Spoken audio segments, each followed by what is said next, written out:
भूर्भुवः स्वः तत्सवितुर्वरेण्यं भर्गो देवस्य धीमहि धियो यो नः प्रचोदयात्। आइए वेदवाणी में पुनः आपका स्वागत है। सभी को सादर नमस्ते। जैसा कि शास्त्रों में कहा गया, स्वाध्यायान मां प्रमदः, कि स्वाध्याय से प्रमाद मत करो। और यह भी कहा गया, स्वाध्याय प्रवचनाभ्यां मां प्रमदितव्यम, अर्थात स्वाध्याय और प्रवचन करने से, अर्थात पढ़ने और पढ़ाने से प्रमाद नहीं करना चाहिए। तो वेद सत्य विद्याओं का पुस्तक है। वेद का पढ़ना पढ़ाना हम सभी आर्यों का परम धर्म है। तो आइए पुनः एक ऋग्वेद के मंत्र से आत्म चिंतन करें और जानें कि ईश्वर कैसा है। तो वेदों में कहा गया कि ईश्वर एक है और उसके नाम अनेक हैं। तो ऋग्वेद का मंत्र है। आइए ऐसे भाव वाले मंत्र का हम पाठ करें जिसमें बताया गया कि ईश्वर एक है, परंतु गुण कर्म और स्वभाव के अनुसार उसके अनेक नाम हैं।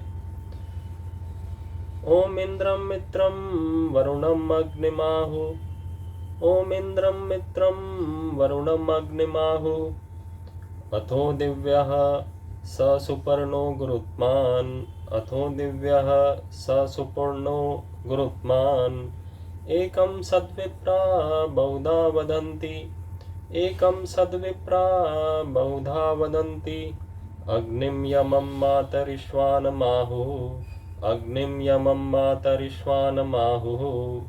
तो मंत्र का देवता सूर्य है, अर्थात प्रकाश स्वरूप परमात्मा है। और मंत्र का भावार्थ है कि हे मनुष्यों, इस संसार में एक ही परमात्मा है। हम सब मनुष्यों का एक ही प्रभु है। हम चाहे किसी संप्रदाय, किसी पंथ, किसी मत के मानने वाले हों, परंतु संसार भर के हम सब मनुष्यों का एक ही ईश्वर है। तो चाहे किसी भी संप्रदाय, मत, पंथ में आपने जन्म लिया हो, परंतु आपका ईश्वर एक ही है। आपको जन्म देने वाला एक ही ईश्वर है, अनेक नहीं है।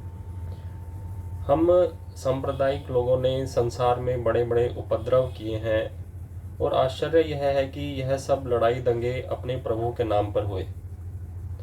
वैष्णवों और शैवों के झगड़े हुए हैं, हिंदू और मुसलमानों में रक्तपात हुआ है, यहूदियों और ईसाइयों के युद्ध हुए हैं। यह सब क्यों? यह सब तभी होता है जब हम भूल जाते हैं कि एकम सद्विप्रा बहुधा वदंती, कि वह एक ही है, परंतु ज्ञानी और योगी लोगों ने अपने अपने अनुभवों के अनुसार उसे भिन्न भिन्न नाम दिए हैं। तो देखने में आया कि संसार भर में ईश्वर के नाम पर भी लड़ाई होती है।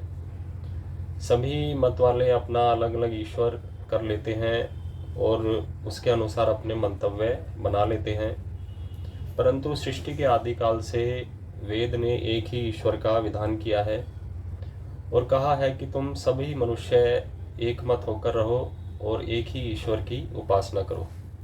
लेकिन लोगों ने अपने अपने मत के अनुसार ईश्वर के भिन्न भिन्न नाम पर भी अनेक ईश्वर गढ़ लिए, जबकि वह एक ही ईश्वर के अनेक नाम थे। और इन्हीं नाम के अनुसार अलग अलग ईश्वर को बनाकर फिर वह आपस में झगड़ा करने लगे कि मेरा ईश्वर श्रेष्ठ है, मेरा ईश्वर श्रेष्ठ है। परंतु ईश्वर एक ही है, अद्वितीय है, और उससे श्रेष्ठ कोई भी नहीं है।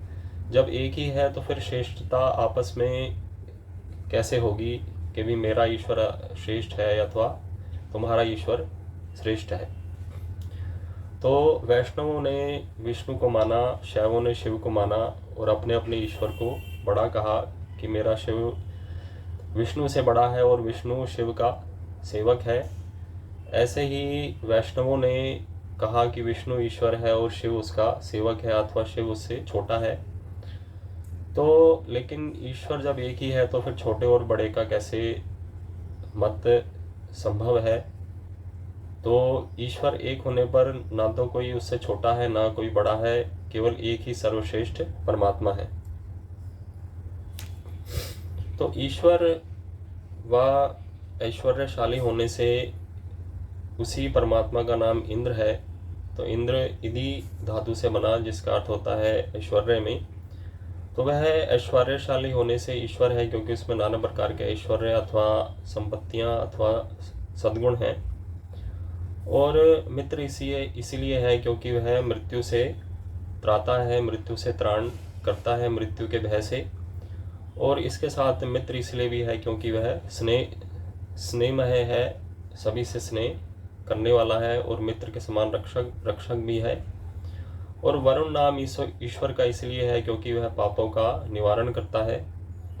और वह वरुण इसलिए भी कहलाता है क्योंकि वह सर्वश्रेष्ठ है, वर्णीय है, सभी के द्वारा वरने अथवा पाने योग्य है, सर्वश्रेष्ठ परमात्मा है।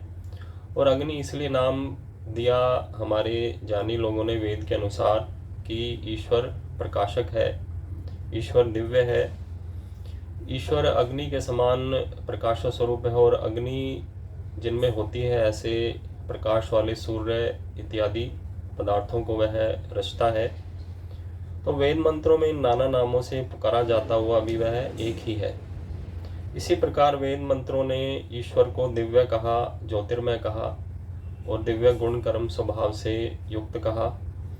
और आगे कहा कि वह सुपर्ण है, शोभन पतन वाला है अथवा पालन आदि उत्तम गुण कर्म स्वभाव वाला है। और आगे कहा कि ईश्वर गुरुत्मान है, अर्थात गुरु आत्मा, अर्थात महान है वह ईश्वर, सबसे बड़ी आत्मा है, इसलिए उसको परमात्मा कहा। फिर पुनः अग्नि कहा कि वह अग्रणी व अग्रपूज्य है। फिर आगे उसका नाम यम दिया कि वह नियंता है, सबको नियम में रखने वाला है, अनुशासन में रखने वाला है। और एक नाम दिया मातरिश्वा कि वह अंतरिक्ष में श्वसन करने वाला अथवा सर्वव्याप्त है। इत्यादि भिन्न भिन्न नामों से ईश्वर को पुकारा है ज्ञानी लोगों ने, परंतु अज्ञानियों ने उसे भिन्न भिन्न नामों से पृथक पृथक समझ लिया और पृथक पृथक कर दिया। वेद की पुकार सुनो, वह एक ही है, वह एक है, एकम सत। तो वह सत्य स्वरूप परमात्मा एक ही है और अनेक नामों से विप्रजन उसे पुकारते हैं। तो आइए मनुस्मृति के अनुसार भी चिंतन करें ईश्वर के जो अन्य नाम हैं, जैसे कि ओम, भूर्भुवः स्वः, गायत्री मंत्र में यह 4 पद अथवा नाम आए हैं। और इनकी उत्पत्ति कैसे हुई है, वेदों से ही धोकर परमात्मा ने इनको निकाला है। जैसे कि द्वितीय अध्याय मनुस्मृति में बताया गया, 76वें श्लोक में कहा गया, अकारं चाप्युकारं च मकारं च प्रजापतिः वेदत्रयान् निर्दुहत् भूर्भुवः स्वरिति च।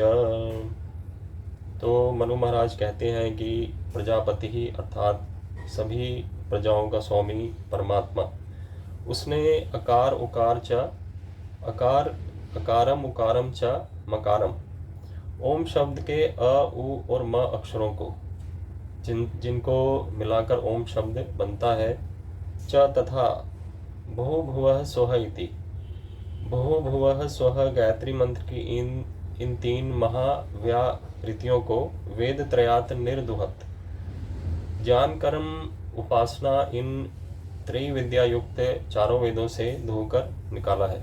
तो इन 4 पदों का इतना महत्व है कि वेदों से इनको सार रूप में ईश्वर ने प्रकट किया है और अपने नाम के रूप में बताया है। तो इस श्लोक में प्रतिपादित मनु की मान्यता को निरुक्तकार ने भी विभिन्न आचार्यों के मत का उल्लेख करते हुए पुष्टि की है। तो निरुक्त हमारा ग्रंथ है यास्क मुनिकृत, इसमें वेद के मंत्रों की व्याख्या की गई है और जो वेद में शब्द आए हैं उनके अर्थ बताए हैं। तो वह एक प्रकार का शब्दकोश है वैदिक व्याकरण का। तो इसमें ऋग्वेद के एक मंत्र की व्याख्या करते हुए जिसमें कहा गया चत्वारि वाक् परिमिता पदानि, कि 4 वाक् स्वरूप परिमित पद हैं। तो वह किसके लिए हैं, तो आगे इस मंत्र की व्याख्या करते हुए लिखते हैं कानि तानि चत्वारि पदानि, कि वह कौन से 4 पद हैं जो ईश्वर को बताते हैं। तो उन्होंने बताया ओंकारः महाव्याहृतिश्च इति आर्षम, कि वाक् स्वरूप ब्रह्म का वर्णन करने वाले 4 पद ओंकार अर्थात ओम अक्षर और भू भुव स्वः, यह 3 महाव्याहृतियाँ हैं। अर्थात इनको यास्क मुनि ने मनु के समान महत्व दिया है। तो आगे भी वह लिखते हैं कि इस एक अन्य ऋग्वेद के मंत्र की व्याख्या करते हुए आचार्य शाक्यमुनि और ब्राह्मण ग्रंथ का वचन उद्धृत करते हुए वह कहते हैं कथमत तदेतत् अक्षरम, कि यह अक्षर कौन है।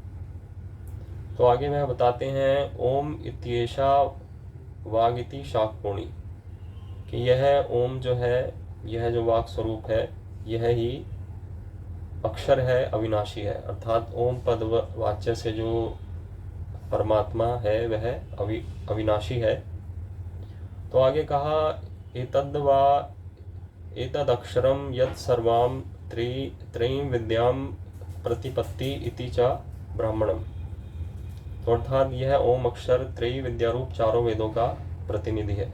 अर्थात इस ओम अक्षर से जिस परमात्मा को हम कहते हैं जो कि रक्षा करने वाला है, तो वह चारों वेदों का प्रतिनिधि है, अर्थात चारों वेदों का मुख्य विषय है और उसका मुख्य नाम ओम है। तो ओम नाम से ईश्वर को महत्व दिया गया और ओम की महत्ता भी गाई गई। तो महर्षि दयानंद ने इसी आधार पर ओम को ईश्वर का सर्व प्रमुख नाम माना है और कहा है जो अकार उकार और मकार के योग से ओम यह अक्षर सिद्ध है, सो यह परमेश्वर के सब नामों में उत्तम नाम है, जिसमें सब नामों के अर्थ आ जाते हैं। जैसा पिता पुत्र का प्रेम संबंध है, वैसे ही ओंकार के साथ परमात्मा का संबंध है। इस एक नाम से ईश्वर के सब नामों का बोध होता है। तो यह ओम मुख्य नाम बताया स्वामी दयानंद ने, और इसको अव धातु से निष्पन्न बताया कि कहा अवति इति ओम, जो रक्षा करे वह ओम है, जो हमें पापों से दूर करे, पापों से हमारा निवारण करे। तो यह ही ईश्वर की रक्षा है। और जो सृष्टि में नाना प्रकार के पदार्थ दिए हैं और वेद की विद्या दी है, वह हमारी रक्षा के लिए ही है। तो इसलिए ईश्वर रक्षक है कि वह हमें सत्कर्म में लगाता है। धियो यो नः प्रचोदयात्, हमारी बुद्धि को वह सत्कर्मों की ओर प्रेरित करता है। तो जब हम सत्कर्म करेंगे, अच्छे कर्म करेंगे, तो स्वतः ही हमारी रक्षा होगी। तो वास्तविक रक्षक वैसे कहा गया ईश्वर है, लेकिन ईश्वर यही कहता है कि शुभ कर्म करो। यदि आप शुभ कर्म नहीं करोगे तो हमारी रक्षा नहीं होगी। तो शुभ कर्म हमारे रक्षक हैं। यदि हम अच्छे कर्म करेंगे तो अच्छा फल मिलेगा और बुरे करेंगे तो बुरा मिलेगा।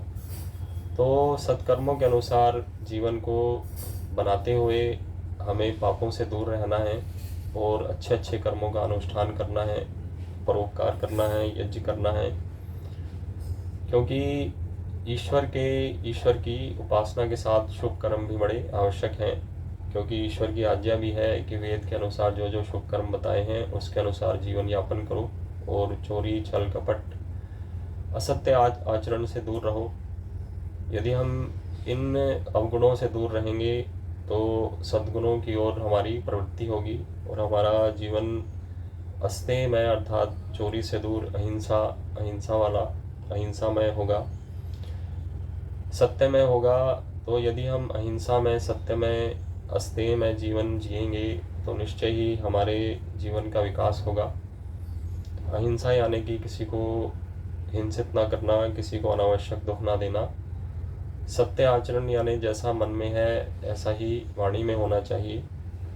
और अस्तेय यानी चोरी का त्याग करना। परिश्रम पूर्वक हमें अपने धन को अर्जित करना है।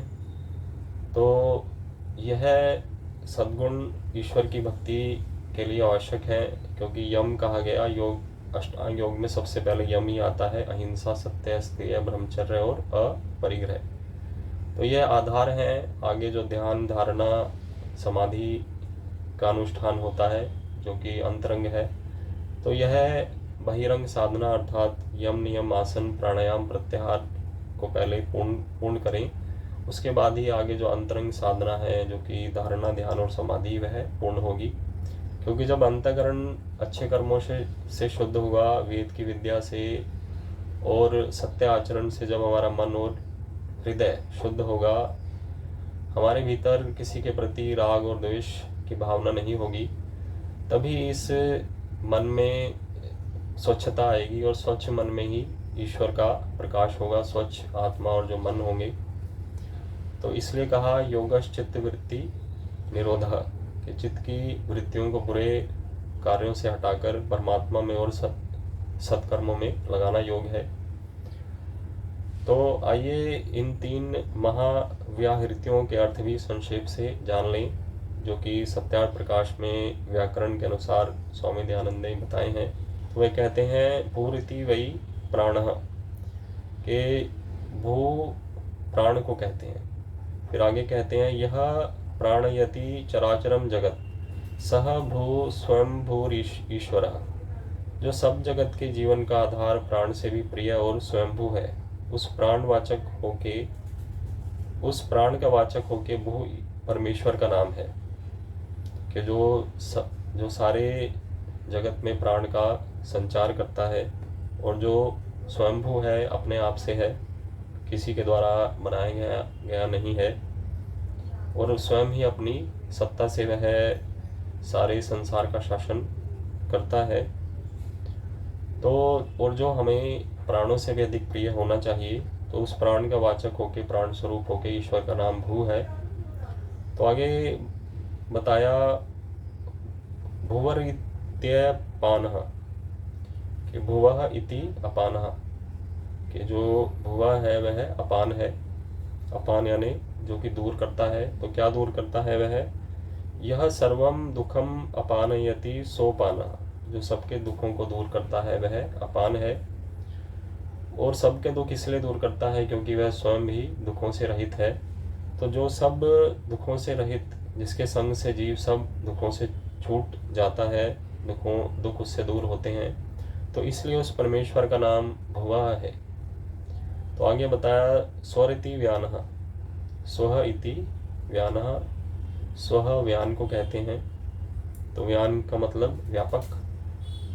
यो विविधम जगत व्यानयति व्यापनोति स व्यानः, जो नानाविध जगत में व्यापक होकर सबको धारण करता है, इसलिए उस परमेश्वर का नाम स्वः है। और विद्वानों ने भू भुवः स्वः इनके और भी अर्थ किए हैं। जैसे भू कहते हैं सत्य स्वरूप को, सत्य को, और भुवः कहते हैं चित्त को अर्थात चेतन स्वरूप को, और स्वः कहते हैं आनंद स्वरूप को। तो इन 3 शब्दों को मिला के, सत्य चित्त आनंद को मिला के ईश्वर का नाम सिद्ध होता है सच्चिदानंद। तो ईश्वर सच्चिदानंद स्वरूप है, सत्य है, चेतन है, आनंद स्वरूप है। तो यदि हमें उसकी सत्ता को, चेतना को और उसके आनंद को अनुभव करना है तो हम योग करें। योग यानी जो कि युज धातु से बना है कि आत्मा को परमात्मा से जोड़ना। तो उसकी विधियां हैं ध्यान योग, जप आदि। तो उनका निश्चय से ही हमें अनुष्ठान करना चाहिए। और जो अष्टांग योग हैं, जैसा कि बताया पतंजल योग दर्शन में पतंजलि ऋषि ने, इसका अनुष्ठान करके उस परमात्मा का साक्षात हमारे आत्मा के भीतर होता है। तो हम इस महत्वशाली परमात्मा को जाने, शास्त्रों के माध्यम से पहले शाब्दिक जान लें कि वह कैसा है, फिर योग और समाधि के माध्यम से उसका साक्षात करें, उसकी अनुभूति करें, उसकी सत्ता को अपने अंतःकरण में महसूस करें, अनुभव करें।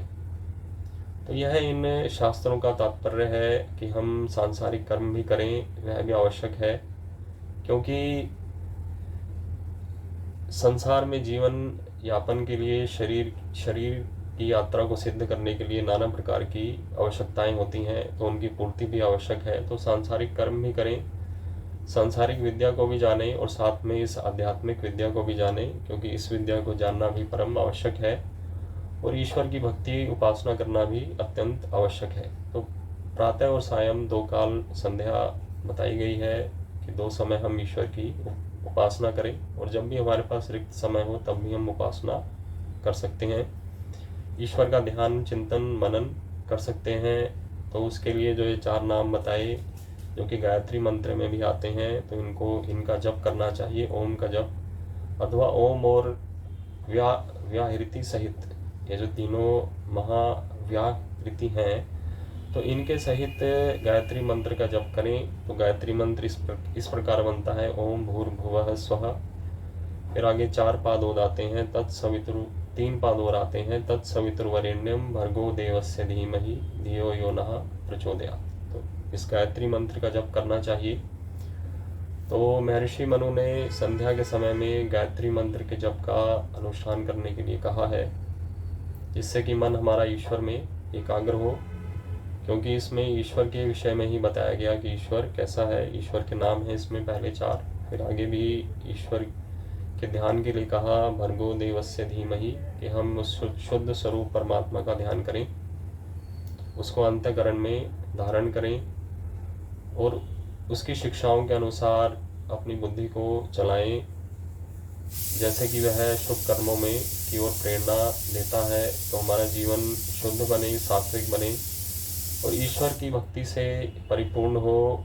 और तो इससे हमारे दुख निश्चय से ही दूर होंगे और सुखों की प्राप्ति होगी, क्योंकि मानव जीवन का लक्ष्य ही है कि हम दुखों को न्यून करें और सुखों को जीवन में धारण करें। तो जो आवश्यक सुख है उनको अवश्य लें, परंतु मात्र विषय सुख के लिए ना जिएं, ईश्वर की भक्ति भी करें, जो आध्यात्मिक आनंद है उसको भी प्राप्त करें। विषय सुख जो आवश्यक है केवल वह ही भोगना चाहिए, अधिक भोग विलासपूर्ण जीवन भी अच्छा नहीं है। तो हमारा जीवन तपस्यामय हो, हम सुख और दुख के द्वंद्व को सहें और ईश्वर की भक्ति के लिए जो अनुष्ठान है, आगे यम के बाद नियम है शौच, संतोष, तप, स्वाध्याय, ईश्वर प्रणिधान, इनका भी अनुष्ठान करें। शौच यानी शुद्धि रखना अपने मन की और शरीर की। तो मन की शुद्धि होगी अच्छे विचारों को धारण करके, मन और बुद्धि की शुद्धि होगी। तो जो वेद की विद्या में जो सात्विक विचार दिए हैं, इससे हम अपने मन को शुद्ध करें, अपने मन को ईर्ष्या, द्वेष, राग से दूर रखें। और आगे शरीर की शुद्धि तो जल आदि से होती है, इसको भी करें। शरीर हमारा शुद्ध हो और मन हमारा सात्विक हो, यह आवश्यक है ईश्वर की भक्ति के लिए। तो एक अगला आया संतोष, की पुरुषार्थ के अनुसार जो भी मिले उसमें हमें संतोष रखना है, क्योंकि जितना किया है उतना ही मिलेगा, उससे अधिक ईश्वर नहीं देता है, और यदि अधिक चाहिए तो पुरुषार्थ करना चाहिए। तो शौच, संतोष, तप यानी द्वंद्वों को सहन करना और नाना प्रकार के ईश्वर भक्ति आदि जो कार्य हैं उनका अनुष्ठान करना, और जो धर्म के अनुष्ठान में यदि कोई दुख भी आए उसको भी सहन करना तप है। तो आगे कहा ईश्वर प्रणिधान, यह शौच, संतोष, तप, स्वाध्याय, ईश्वर प्रणिधान। तो ईश्वर प्रणिधान से पहले स्वाध्याय अर्थात जो वेदादि सत्य शास्त्र हैं अथवा वेद के अनुकूल कोई भी ग्रंथ है उसका चिंतन करें, मनन करें, अर्थात सत्य विद्याओं को जानें। तो स्वाध्याय नित्य प्रति थोड़ा थोड़ा करना चाहिए और ऋषियों की वाणी को सुने, जैसा कि शास्त्रों में कही है, वेद की वाणी को सुने। फिर अगला आया ईश्वर प्रणिधान, अर्थात ईश्वर के प्रति हमारा झुकाव हो, ईश्वर के प्रति हमारी भक्ति हो, और जिसकी ईश्वर के प्रति भक्ति होगी तो वह ही शीघ्र समाधि का लाभ करता है, ऐसा बताया गया ईश्वर प्रणिधान का फल योग दर्शन ग्रंथ में, कि जितनी हम ईश्वर भक्ति करेंगे, ईश्वर की तरफ हमारी प्रीति होगी, उतनी जल्दी ही हम समाधि का लाभ करेंगे। क्योंकि जितना जितना हमारा तीव्र संवेग होता है उससे हम अधिक ईश्वर के समीप पहुंचते हैं। कहा गया तीव्र संवेगा नाम आसन्ना, कि जिनका तीव्र संवेग है, ईश्वर के प्रति तीव्र भक्ति है, वह शीघ्र ही समाधि का लाभ करते हैं। तो यदि जिसको ईश्वर का साक्षात करना है तो वह ईश्वर के प्रति तीव्र राग रखे और सांसारिक जो अनावश्यक विषय हैं उनसे वैराग्य रखे। तो वैराग्य को धारण करके हमारा योग शीघ्र ही सिद्ध होगा। तो कहा गया अभ्यास वैराग्याभ्याम तन निरोधा, तो चित्त का हमें निरोध करना है, ईश्वर की तरफ लगाना है। तो 2 चीज़ें हैं, अभ्यास और वैराग्य। तो हम अष्टांग योग का अनुष्ठान करें, उसका अभ्यास करें, ध्यान और समाधि का विशेषकर। हमें आसन लगाने की योग्यता हो, हम एक स्थान पर एक चित होकर और बिना शरीर को हिलाए डुलाए बैठ सकें। तो इसको आसन कहते हैं। तो आसन कहा गया सुखम स्थिरम आसनम, जिसमें हम सुखप्रद रूप से बैठ सकें और स्थिर रूप से बैठ सकें, वह आसन है। तो ध्यान के लिए आसन लगाना पड़ता है। तो कोई भी एक सरल आसन ले लें जिसमें आपको कोई भी कठिनाई ना हो, और उसमें 10-15 आधा घंटा या 1 घंटा निश्चिंत होकर स्थिर होकर बैठें और ईश्वर का ध्यान करें। जैसे कि योगी लोग समाधि लगाते हैं, ऐसे ही हम भी लगाएं। तो तब हम निश्चय से ही ईश्वर का साक्षात करेंगे, परंतु उससे पहले ईश्वर के स्वरूप को वेदों के माध्यम से जानें। तो इन्हीं शब्दों के साथ मैं अपनी वाणी को पूर्ण करता हूँ। ओम शम।